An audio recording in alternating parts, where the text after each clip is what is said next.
said on Tuesday that had already agreed to dismantle another nuclear test site as he pledged that denuclearization would go ahead very quickly. The president said the pair had struck an unofficial understanding that the North Korean leader would dismantle a second testing site after the official signing had taken place at the summit on Tuesday, is already destroying a major missile engine testing site, the president told the assembled world's media. "I got that after we signed the agreement," Mr. Trump said of the concession. "I said, do me a favor, we've got this missile engine testing site. We know where it is because of the heat, it's incredible the equipment we have. To be honest with you, after the landmark summit with Kim, the president said North Korea would be progressing with the denuclearization process very quickly, but warned that it might take a very long time. We're starting that process very quickly.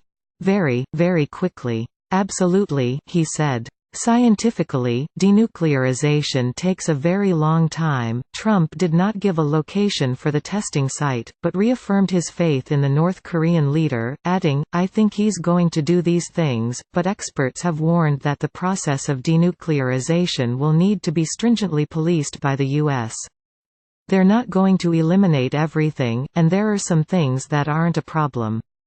Some of the risks are manageable," federal advisor Siegfried S. Hecker said in an interview last month. Hecker, who has visited the North Korean sites on a number of occasions, warned that the full disarmament program could take up to 15 years. "We're talking about dozens of sites, hundreds of buildings, and thousands of people," he added. Hecker also said the key to assuring full denuclearization would go ahead as planned would be to compensate the North for the loss of its nuclear capabilities. "The key is to establish a different relationship with North Korea where its security rests on something other than nuclear weapons," Hecker said. Kim Jong-un has already staged a very public demolition of one of his nuclear test sites, the Punggye-ri test facility, in front of the world's press on May 25. But other security experts warned that the demonstration may have been nothing more than a red herring. Preliminary analysis of seismic sensors in the region suggest the blasts were not strong enough to collapse the underground tunnels intended for demolition, a U.S. official told CNN. Journalists were placed only around 500 meters away from the explosions, another sign, according to experts, that they were not that strong. A third piece of evidence was the big plume of dust seen in footage of the explosions. It has been suggested that shows the blast was surface level rather than deep in the ground. CNN also reported that imagery shows technical equipment was removed from the tunnel complex prior to the detonations, raising the possibility it could be used elsewhere or return at a later date. The president said on Tuesday that U.S. Secretary of State Mike Pompeo and North Korean officials will hold follow-up negotiations at the earliest possible date after the Singapore summit. For now, it remains unclear how long the denuclearization program will take to complete and how it will be carried out. The meeting and the joint statement issued by the two adversaries, who until recently were trading insults, has been warmly welcomed around the world. South Koreans watching on television at train stations and other public places broke out into applause while a one-page extra edition of a Japanese newspaper was snapped up commuters.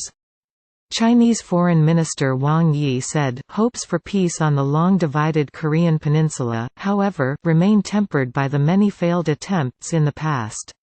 The United States and North Korea have been in a state of antagonism for more than half a century. Today, that the two countries' highest leaders can sit together and have equal talks, has important and positive meaning, and is creating a new history. An editorial in the official English-language China Daily emphasized China's role in bringing Trump and Kim together. It called on them to maintain the positive momentum. This would not only reward all those who have spared no efforts in their attempts to make their meeting a reality, it would also enable both to hail it as a success, the editorial read. Malaysia's Prime Minister Mahathir Mohamad says his country will reopen its embassy in Pyongyang. The two countries were embroiled in a diplomatic row after the killing of Kim Jong-nam, Kim Jong-un's half-brother, in 2017.